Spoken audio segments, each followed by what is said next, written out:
મોટી સંખ્યામાં જનમેદની ઉમટી પડી છે। આપણે કાર્યકર્તા ઉપસ્થિત છે હુસેનભાઈ, એમની જોડેથી માહિતી લેવાનો પ્રયાસો કરીશું। હુસેનભાઈ, આ વખતે કેવો બદલાવ કઈ આવશે એવું કઈ લાગે છે ખરું? વડોદરા શહેરના પાર્ટીના સંયોજક અરવિંદભાઈ કેજરીવાલ પોતે અને ખેતરભાઈ વસાવા, સુદાનભાઈ ગઢવી, ગોપાલભાઈ રાય અને તમામ કાર્યકર્તાઓને જનમેદની ભારી સંખ્યામાં આગળ ઉમટી પડી તમે જોઈ શકો છો। એનું મુખ્ય કારણ એ જ છે કે ગુજરાતના ખેડૂતો અને ગુજરાતની પ્રજાની સાથે અન્યાય થયો છે, ભારે ભ્રષ્ટાચાર સેવાયો છે। કારણ કે જ્યાં જુઓ ત્યાં આગળ વડોદરા શહેરના નાગરિકોની હેરાનગતિ કરવામાં આવી રહી છે। ઘણી વખત પાણીના કામો હોય, ઘણી ઇલેક્ટ્રિસિટીના કામો હોય કે અન્ય કોઈ વીજળીના કામો હોય, જ્યારે સાથે સાથે સ્માર્ટ મીટર લાવવાની આ લોકોની પ્રતિક્રિયા છે, જે દરેક નાગરિકો તેનો ખાસ વિરોધ કરી રહ્યા છે। અત્યારે હાલ વડોદરા શહેરમાં તેમજ અમદાવાદ શહેરમાં ગઈકાલે અમદાવાદ શહેરમાં અમારા રાષ્ટ્રીય અધ્યક્ષ આમ આદમી પાર્ટીના સહયોગી શ્રી અરવિંદભાઈ કેજરીવાલ જ્યારે ત્યાં આગળ પધાર્યા તો ભારતીય જનતા પાર્ટીના શાસકોએ એએમસી દ્વારા ત્યાંના બેનરો ઉતારી લેવામાં આવ્યા। હજુ તો ત્યાં પ્રવેશ બી કર્યો નથી, એના પહેલા તેમના બેનરો ઉતારી લીધા। તો કઈ ને કઈ તો એ જોવામાં આવી રહ્યું છે કે ભારતીય જનતા પાર્ટીને એક ડર લાગી રહ્યો છે, માત્ર આમ આદમી પાર્ટીથી તેમને ડર લાગી રહ્યો છે। અત્યારે તમે જોઈ શકો છો ઠેર ઠેર ખૂણે ખૂણેથી જિલ્લાઓથી પ્રદેશથી લોકો વડોદરા શહેરમાં આજે આજવા રોડ પર આવીને પધાર્યા છે। તેનું મુખ્ય કારણ એ જ છે કે દરેક નાગરિકો હેરાન પરેશાન થઈ રહ્યા છે। ત્યારે તમારે સ્કૂલો, મદ્રેસાઓ કે કઈ કોઈ પણ વસ્તુ દરેક વસ્તુને બંધ કરી દેવામાં આવે છે, કોઈ જાતે પ્રજાને હેરાન કરવામાં આવી રહ્યા છે। ત્યારે આજે કઈ ને કઈ રીતે તમને આગળ તમને બદલાવ જોવા મળશે ને મળશે। વડોદરા શહેરના અંદર તમે એક જનમેદની જો, ખાલી તમે જનમેદની જોતા તમને એવું લાગશે કે આ લોકો કેટલા કંટાળ્યા છે અને કેટલા પ્રજા હેરાન થઈ છે। આ એક જ ધારી સત્તાના અંદર કોઈ પણ આ લોકોના ધારાસભ્ય હોય કે કોર્પોરેટર હોય કોઈ જાતનું કોઈ કામ નથી કર્યું, મોટામાં મોટા ભ્રષ્ટાચારો કર્યા છે। તો બદલાવ તો જરૂરી છે અને બદલાવ થશે। હું આમ આદમી પાર્ટી વિધાનસભાનો સહપ્રભારી હુસેનભાઈ મુલતાની, વડોદરા, ગુજરાત।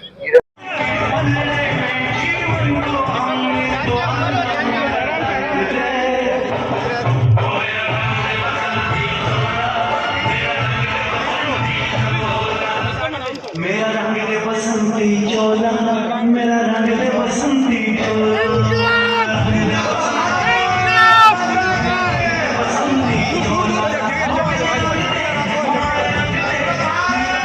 ની અંદર ઇલેક્શન થયો ત્યાં આમ આદમી પાર્ટીના આદરણીય એવા આપણા ધારાસભ્ય ગોપાલભાઈ ઇટાલિયાજી ત્યાં ઉમેદવાર હતા। ત્યાં ભારતીય જનતા પાર્ટીનું વહીવટી તંત્ર, એમના ધારાસભ્યો, એમનું તમામ જે પદાધિકારીઓનું જે તંત્ર હતું ત્યાં કામે લગાડ્યું।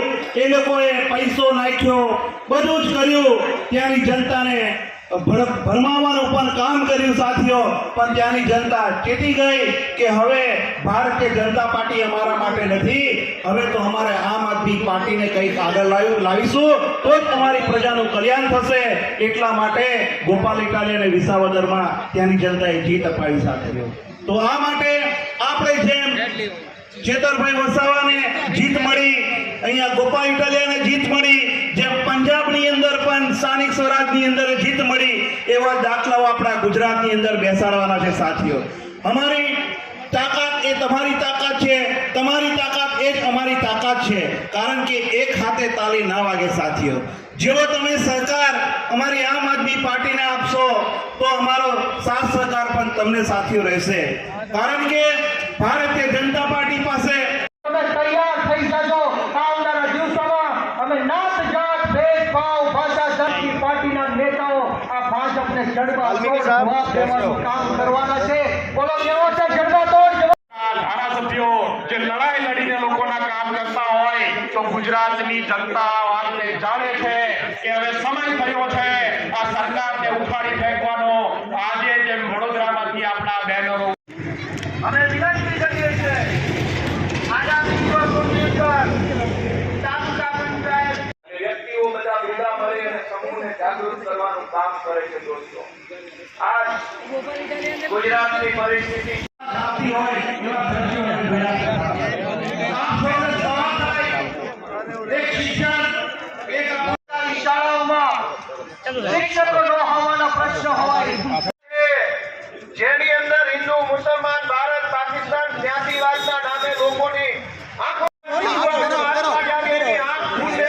હિંમત આવી જાય છે ભાજપ સામે લડવાની.